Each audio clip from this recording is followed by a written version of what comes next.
প্রিয় শিক্ষার্থীরা, তোমরা কেমন আছো? আশা করি ভালো আছো। পাথরঘাটা বালিকা উচ্চ বিদ্যালয়ের পক্ষ থেকে তোমাদেরকে আজকের এই অনলাইন ক্লাসে স্বাগত জানাচ্ছি। আমাদের আজকের বিষয় দশম শ্রেণী অধ্যায় তৃতীয় এবং 3.3 থেকে আমরা উৎপাদকের বিশ্লেষণ করব। আজকে আমরা কিভাবে উৎপাদক নির্ণয় করতে হবে সেই বিষয়গুলো নিয়ে আলোচনা করব। প্রথমে উৎপাদক কি? যে সকল সংখ্যা কোন সংখ্যার মধ্যে ভাগ যায় সেই সকল সংখ্যাকে বলা হয় উক্ত সংখ্যার উৎপাদক। যেমন 12 এর মধ্যে 1 ভাগ যায়, 2 ভাগ যায়, 3 ভাগ যায়, এরপর 4 ভাগ যায়, 6 ভাগ যায়, 12 ভাগ যায়। তাহলে আমরা এই 12কে যদি উৎপাদকে বিশ্লেষণ করি, অর্থাৎ 12 এর যদি গুণনীয়কগুলো বের করি, তাহলে সেখানে 1 পাবো, 2 পাবো, 3 পাবো, 4 পাবো, 6 পাবো, 12 পাবো। এখন যে দুইটা বা তার অধিক উৎপাদক গুণ করে যেটা 12 পাবো সেটাকে বলা হয় উৎপাদকের বিশ্লেষণ। যেমন আমরা 12 সমান 1 গুণ 12 লিখতে পারি, আবার 2 গুণ 6 লিখতে পারি, আবার 3 গুণ 4 লিখতে পারি। তাহলে আমরা 1 গুণ 12 লিখতে পারি, 2 গুণ 6 লিখতে পারি, 3 গুণ 4 লিখতে পারি। তাহলে যে কোনো দুইটি রাশির গুণফল রূপে প্রকাশ করাকে বা 2 এর অধিক রাশির গুণফল রূপে প্রকাশ করাকে বলা হয় উৎপাদকের বিশ্লেষণ। তাহলে 12 এর উৎপাদক হবে 1 গুণ 12 অথবা 2 গুণ 6 অথবা 3 গুণ 4। এটাই হলো উৎপাদকের বিশ্লেষণ। তাহলে কোন রাশিকে, তাহলে এটা সংখ্যার বেলা, রাশির বেলায় কোন রাশিকে 2 বা ততোধিক রাশির গুণফল রূপে প্রকাশ করাকে বলা হয় উক্ত রাশির উৎপাদকের বিশ্লেষণ। যেমন আমরা a square minus b square, a square minus b square এর সূত্র হবে a plus b into a minus b। তাহলে a প্লাস b আর a মাইনাস b কে গুণফল রূপে যদি আমি প্রকাশ করি তাহলে এটা পাবো।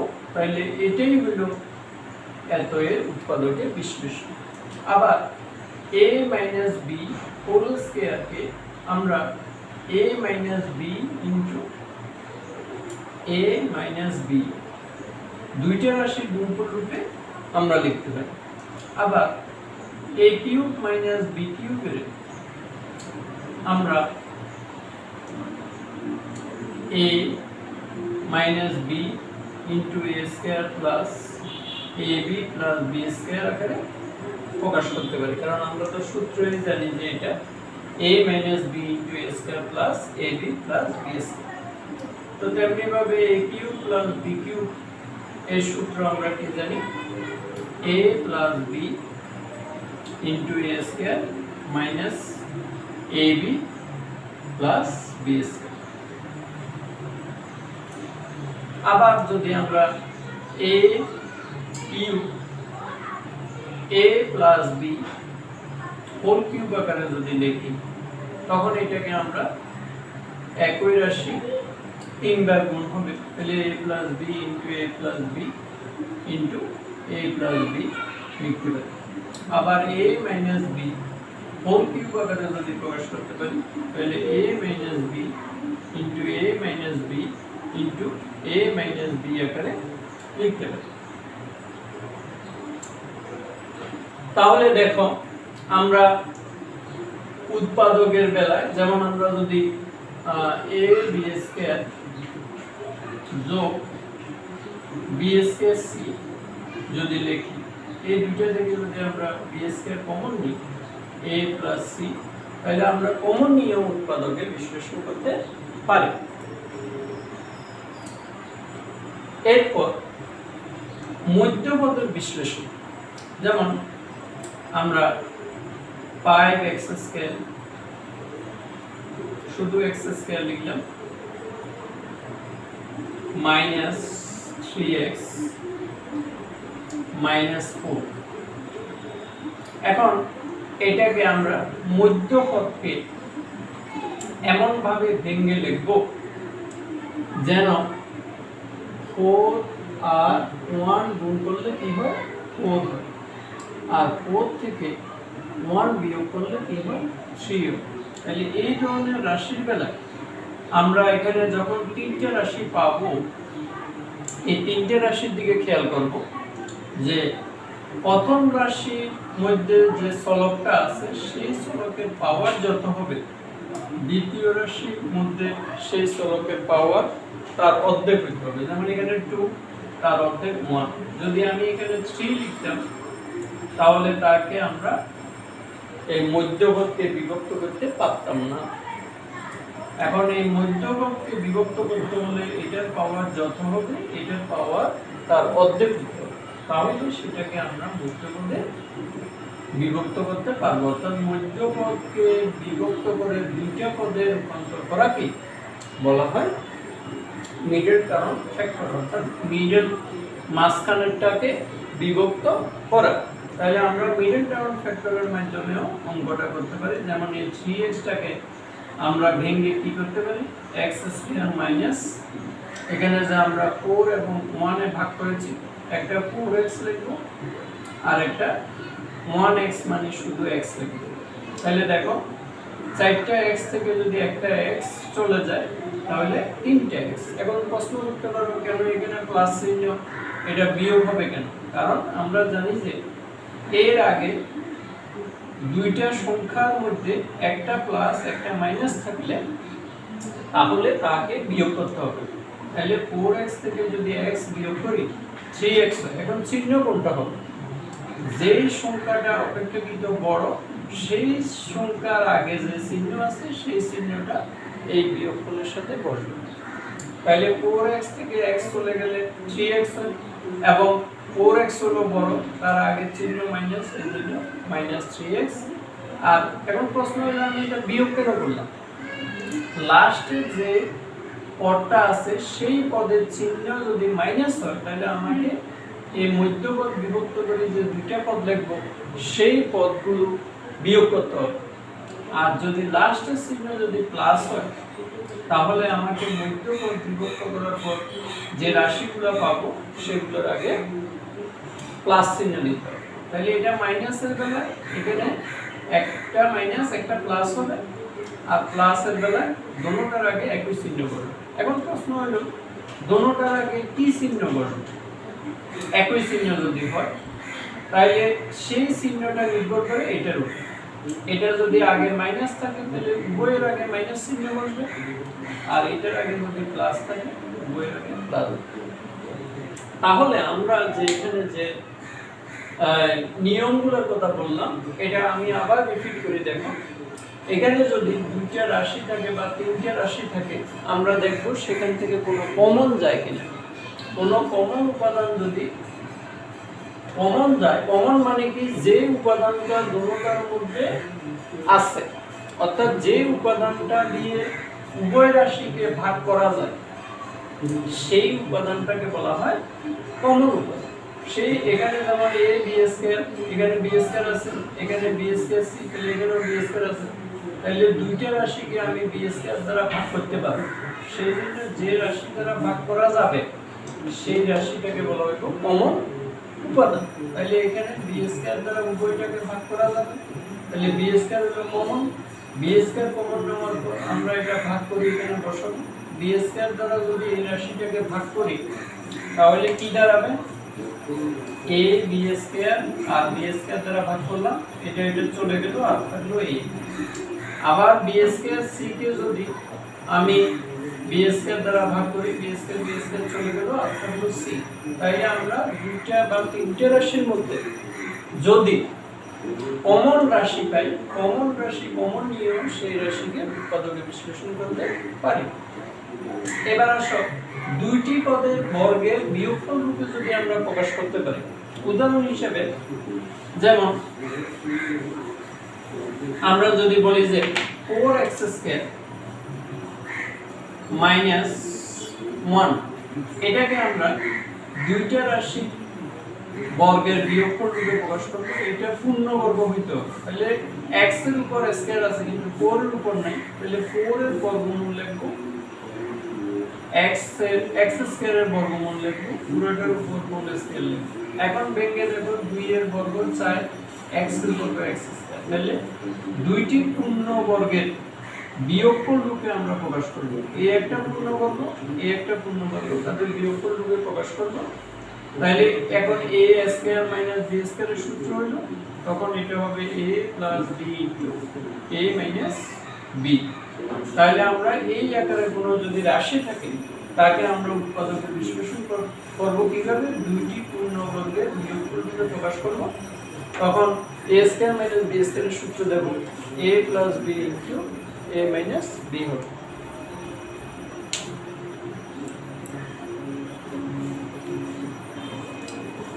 এখন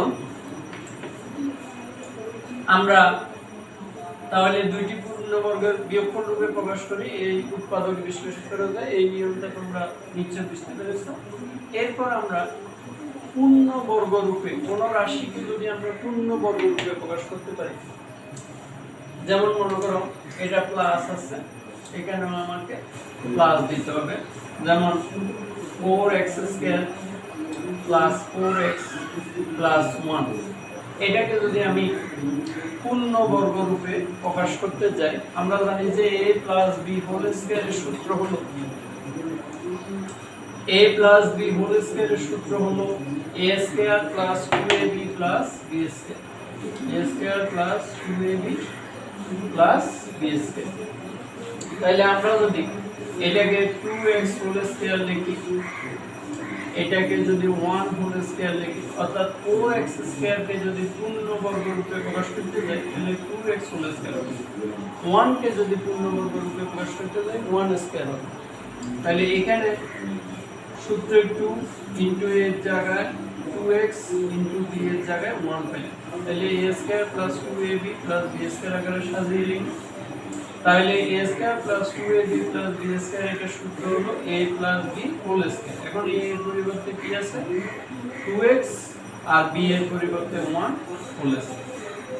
এখন এটাকে যদি আমি হোল স্কয়ার যেহেতু আছে, এটাকে আমি দুইবার লিখতে পারি না, 2x plus 1 into 2x plus 1। তাহলে আমরা কোন রাশিকে পূর্ণবর্গ রাশি রূপে প্রকাশ করেও উৎপাদকে বিশ্লেষণ করতে পারি। এবার দেখো দুইটি রাশির ঘনের যোগফল অথবা বিয়োগফল রূপে প্রকাশ করেও আমরা উৎপাদক বিশ্লেষণ করতে পারি। যেমন 8x³ প্লাস 1, এটাকে যদি আমি 8x³ এর পূর্ণঘন রূপে প্রকাশ করি, 8 এর ঘন কোন সংখ্যা 2 বার গুণ করলে 3 বার গুণ করলে 8 হবে, তাহলে 2 সংখ্যাটি 3 বার গুণ করলে 8 হবে। তাহলে 8 এর ঘনমূল হবে 2, x³ এর ঘনমূল হবে x, তাহলে 2x হোল কিউব প্লাস 1 কে 1 কিউব লিখতে পারি, 1 এর 3 বার গুণ করলে 1 হবে। তাহলে দুইটি রাশির ঘনের যোগফল রূপে, দুইটি পূর্ণঘনের যোগফল রূপে প্রকাশ করেও আমরা উৎপাদকে বিশ্লেষণ করতে পারি। যেমন a কিউব প্লাস b কিউবের সূত্র আমরা বলেছি a প্লাস b, তাহলে এই জায়গায় 2x plus 1 into a square মানে 2x whole square minus ab মানে 2x into 1 plus b square মানে 1 স্কয়ার। তাহলে কি হবে 2x প্লাস 1 আর এখানে হবে 4x square minus 2x plus 1। তাহলে দুইটি পূর্ণঘনের যোগফল রূপে প্রকাশ করেও আমরা উৎপাদকে বিশ্লেষণ করতে পারি। অথবা আমি যদি এটাকে মাইনাস দিই তাহলে দুইটি পূর্ণঘনের বিয়োগফল রূপে প্রকাশ করেও আমরা উৎপাদকে বিশ্লেষণ করতে পারবো। তখন সেই ক্ষেত্রে a minus b into a square plus ab plus b square হবে। তখন এখানে হবে a minus b অর্থাৎ 2x minus 1 into 4x square plus 2x plus 1। তাহলে দেখা যাচ্ছে যে দুটি পূর্ণক্রমের বিয়োগফল রূপে প্রকাশ করেও আমরা উৎপাদকে বিশ্লেষণ করতে পারি, অথবা কোনো রাশিকে আমরা ঘন রূপে প্রকাশ করেও উৎপাদকে বের করতে পারি। যেমন 8x cube plus 36x square plus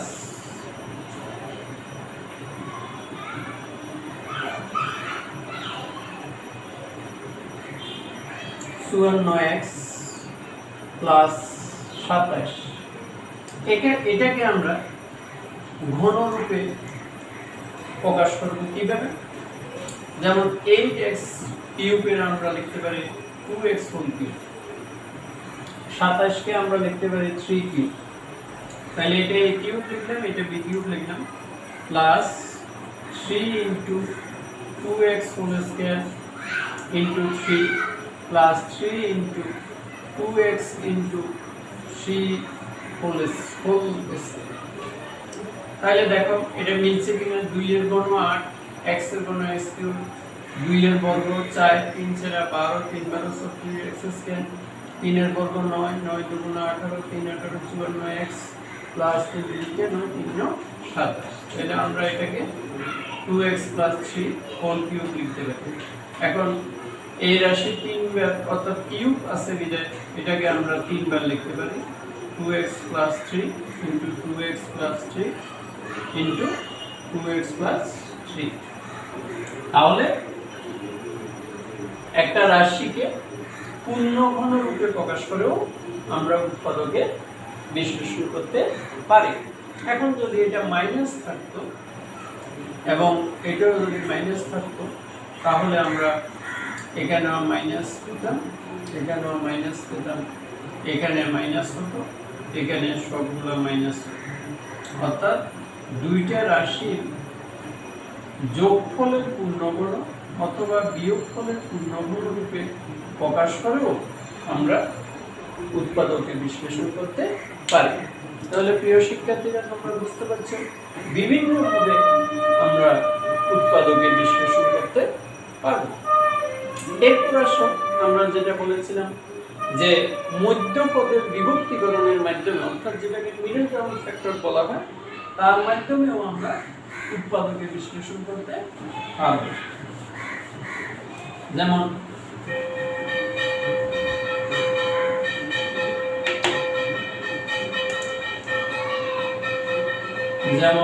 x square minus 5x minus 6, এটাকে যদি আমরা উৎপাদকে বিশ্লেষণ করি তখন কিভাবে হবে? আমরা সবসময় লাস্টের সংখ্যাটার দিকে খেয়াল করব। লাস্টের সংখ্যাটা 6 আছে, এখন দেখব তার আগের চিহ্ন কি আছে? মাইনাস। তাহলে আমাকে 6 কে এমন ভাবে ভাঙাতে হবে গুণ করলে যেন 6 ঠিক থাকে এবং বিয়োগ করলে যেন 5 হয়। তাহলে আমরা যদি 6 কে 1 গুণ 6 লিখি তাহলে 6 থেকে 1 বিয়োগ করলে 5 হয়, আবার 6 আর 1 গুণ করলে কি হয়? 6 হয়। তাহলে আমার সত্য দুইটা ফিল আপ হয়েছে, অর্থাৎ যে দুইটা সংখ্যা ভাঙিয়ে লিখব সে দুইটা সংখ্যার গুণফল 6 হতে হবে, বিয়োগফল 5 হতে হবে। এখন আমরা কেন বিয়োগ করেছি? লাস্টের চিহ্নটার দিকে আমরা খেয়াল করব। লাস্টে যে সংখ্যাটা আছে সেই সংখ্যার চিহ্ন আগের চিহ্ন যদি মাইনাস হয় তাহলে আমরা বুঝবো ভাঙা অংশটাকে বিয়োগ করতে হবে। আর লাস্টের সংখ্যাটার আগের চিহ্ন যদি প্লাস হয় তাহলে আমরা বুঝবো যে ভাঙা অংশটাকে যোগ করতে হবে। তাহলে যেহেতু এটার আগে মাইনাস আছে তাহলে আমাদেরকে এই ভাঙা অংশটা বিয়োগ করে লিখতে হবে। এখন প্রশ্ন হলো কিভাবে লিখব? আমরা তো শুধু মধ্যপদটাকে ভাগ করতেছি বা বিভক্ত করতেছি, তাহলে আমরা প্রথম পদটা লিখে ফেলব এবং লাস্টের পদটাও লিখব। তার সাথে যে কোনো পদ লেখার আগে তার চিহ্নটা আগে লিখতে হবে। তাহলে x স্কয়ারের আগে প্লাস চিহ্ন, প্রথমে কোনো চিহ্ন প্লাস থাকলে প্লাস বসাতে হয় না, আর লাস্টেরটা 6 তার আগে চিহ্ন আমরা বসিয়ে দিই। এখন আমরা -5x এর দুটি পদে রূপান্তর করব। তা আমরা তো আগেই ভেঙে রেখেছি যে 6 কে ভেঙে কত কত পেয়েছি 1 আর 6, এর মধ্যে যেটা বড় তাকে আগে লিখব। তাহলে বড় হইল 6 এবং তার সহগ কত, তার সাথে এই চলকটা বসবে, তাহলে 6x এবং তার চিহ্নটা বসবে এটা, তাহলে -6x। যেহেতু আমরা অঙ্কটা বিয়োগ করিতেছি, তাহলে এটা যদি মাইনাস হয় এটা হবে প্লাস, তাহলে পরবর্তী হলো 1, তার সাথে x থাকবে গুণিতক হিসেবে, তাহলে 1x মানে শুধু x। তাহলে প্রিয় শিক্ষার্থীরা দেখো, ভাঙানোটা একেবারে সহজ যদি তোমরা বুঝে ভাঙো, কারণ মিডল টার্ম ফ্যাক্টরটা একবার যদি বুঝো তাহলে তোমাদের পক্ষে যে কোনো মিডল টার্ম ফ্যাক্টর করা সহজ হবে। তাহলে আমরা কিভাবে করেছি, লাস্টের চিহ্ন মাইনাস হলে ভাঙা অংশগুলোটাকে বিয়োগ করব। তাহলে বিয়োগের বেলা একটা চিহ্ন মাইনাস একটা প্লাস। এখন কেন কোনটার আগে কোনটা বসাবে, প্রথমটা বড় সংখ্যাটা লিখবো এবং তার আগে এই চিহ্ন মাঝখানে যে চিহ্নটা আছে সেই চিহ্ন বসাবো এবং পরবর্তীটা তার অপোজিট চিহ্ন। এখন প্রশ্ন করতে পারো, যদি এটা প্লাস হইতো তাহলে সেই ক্ষেত্রে আমরা কি, আচ্ছা আগে আমরা এটা শেষ করি। তাহলে এখান থেকে আমরা যদি x কমন নিই তাহলে x - 6, এখান থেকে যদি কোনো কিছু কমন যায় না তাহলে 1 কমন যায়, 1 দ্বারা x কে ভাগ করলে x, 1 দ্বারা 6 কে ভাগ করলে 6। সব সময় কমন নেওয়ার পর ভাগ করে বসাবে ব্র্যাকেট। তাহলে এই দুইটা রাশি থেকে আমরা x - 6 কমন নিতে পারি, তাহলে আর বাকি থাকবে x - 3 দ্বারা যদি এটাকে ভাগ করে ফেলে তাহলে আর থাকবে x, আর x - 6 দ্বারা যদি এটাকে ভাগ করি আর থাকবে 1। তাহলে আমার নির্ণয় উৎপাদকের বিশ্লেষিত রূপ হলো এইটা, x - 6 * x + 1। এখন প্রশ্ন করতে পারো, যদি এটা প্লাস হতো তখন সেই ক্ষেত্রে আমরা কিভাবে ভাঙবো? তাহলে দেখো, এটা যখন প্লাস হবে তাহলে আমাদেরকেও পোষণটা পরিবর্তন করতে হবে। তাহলে অর্থাৎ 6 কে এমন ভাবে ভাঙাইতে হবে, গুণ করলে 6 হইতে হবে, যোগ করলে 5 হইতে হবে। তাহলে আমরা এটাকে 2 গুণ 3 যদি লিখি, গুণ করলে 6 হয় আর যোগ করলে 5 হয়। তাহলে আমাকে যখন এটা প্লাস চিহ্ন হবে তখন সেই ক্ষেত্রে এই আকারে ভাঙাইতে হবে। তাহলে প্রথম পদ বসাবো, লাস্টের পদটাও বসাবো, আর দুইটা পদের মধ্যে যে পদটা বড় তাকে আগে দিনে ক্লাসের বেলা যে কোনো একটাকে আমরা আগে বসাতে পারি। তবে এখানে চিহ্নটার দিকে খেয়াল করতে হবে, এই চিহ্নটা সবসময় ক্লাসের বেলায় মাঝখানের চিহ্নটা বসবে উভয়টার আগে। তাহলে এখানে বড় হলো 3, তাহলে -3x লিখব, ছোট হলো 2, তার আগে -2x লিখব। তাহলে দেখো উভয়টার চিহ্ন একই, সবসময় খেয়াল করবে যোগ করার সময় উভয়টার চিহ্ন একই বসবে, আর বিয়োগ করার সময় একটা প্লাস হলে একটা মাইনাস। এখন প্রশ্ন হলো বিয়োগ চিহ্ন কিভাবে দিবে, যোগ করার সময় মাঝখানের চিহ্ন যেটা ছিল সেটাই বসাবে উভয়টার আগে, এবং মাঝখানের চিহ্ন প্লাস থাকলে উভয়টার আগে প্লাস দিবে, মাঝখানের চিহ্ন যদি মাইনাস হয় উভয়টার আগে মাইনাস দিবে। তাহলে এখানে মাঝখানের চিহ্ন মাইনাস ছিল, এজন্য উভয়টার আগে মাইনাস দিয়েছি। এখন আমরা এই দুইটা থেকে x কমন নেব, x দিয়ে x স্কয়ার ভাগ করলে x, মাইনাস x দিয়ে 3x ভাগ করলে 3। এখানে 2 দ্বারা যদি এটাকে ভাগ করি, 2 দিয়ে 2x ভাগ করলে x, মাইনাস চিহ্ন কমন গেলে চিহ্ন পরিবর্তন হয়ে যাবে, 2 দ্বারা 6 কে ভাগ করলে 3 হবে। তাহলে উভয়টা থেকে আমরা x - 3 কমন দিলাম, আর থাকবে x - 2। তাহলে এইভাবে মধ্যপদে বিভক্তিকরণ করতে হয়। আশা করি তোমরা বুঝতে পেরেছো। আজকে এই পর্যন্ত, সবাই সুস্থ থাকো, ভালো থাকো, নিরাপদে থাকো, এই আশাবাদ ব্যক্ত করে আজকের ক্লাস এখানেই সমাপ্তি ঘোষণা করেছে। ধন্যবাদ সবাই।